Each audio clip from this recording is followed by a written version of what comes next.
Damn you, Tom Hooper, for shaking on my top 10! No matter how you pitch it, the King's Speech sounds boring. So the Duke of York is a stutter. So when King George V dies in England and needs a new king, remember Barbossa from Pirates? But if you've seen trailers or the film, you can agree with me when I say that the King's Speech is engaging. I was gonna do that with a stammer, but I thought that some people might find that in poor taste. As I mentioned vaguely before, Geoffrey Rush is in this, and he's phenomenal. The last thing that I saw him in was the Pirates films, and it's really weird to see him clean-shaven and all, like, Rush is constantly proving how capable he is as eccentric speech therapist Lionel Logue. Sounds like a fairy tale character name. Gather round, children. I'm about to tell you the story of Lionel Logue and the bubonic plague. The Black Death was not kind to Lionel Logue. Rush's counterpart in this film, where fireworks truly fly, is Colin Firth. Not only that, but every scene plays on a different part of the emotional spectrum as the king is tested and the two butt heads. This is some of the sharpest writing I've seen this year, and actors capture this pathos as scenes convey discomfort, humor, frustration, longing, fear, and Colin Firth's love of swearing. And oh hey, did you hear? Colin Firth wants an Oscar. Last year with A Single Man, it was like, oh yeah, that Colin Firth, he can act. But this year it was like, we get it, you won an Oscar, you picked a role that, okay fine, we'll give you a nomination, just shut up. Thankfully though, he's been a little more subtle with his role selection, unlike Sean Penn and other Oscar hungerers. Don't think that's a word. H-U-N-G-E-R-E-R.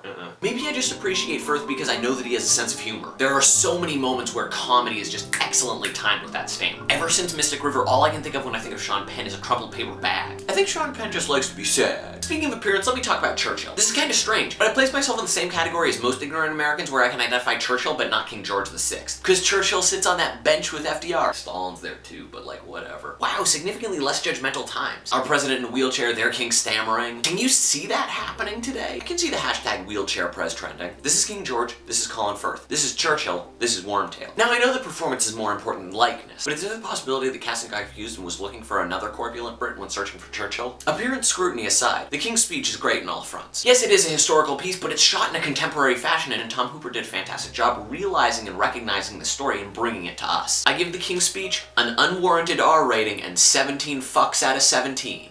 But bravo for that movie. So those are my thoughts on the King's Speech. Let me know your thoughts in the comments below. And if you want to see my thoughts on other films, click around. I've also got a new micro review up here. Once again, thanks for watching. Feel free to subscribe, like this video, and maybe even follow me on Twitter. I'm just gonna read this fresh copy of Lionel Logue and the Lepers.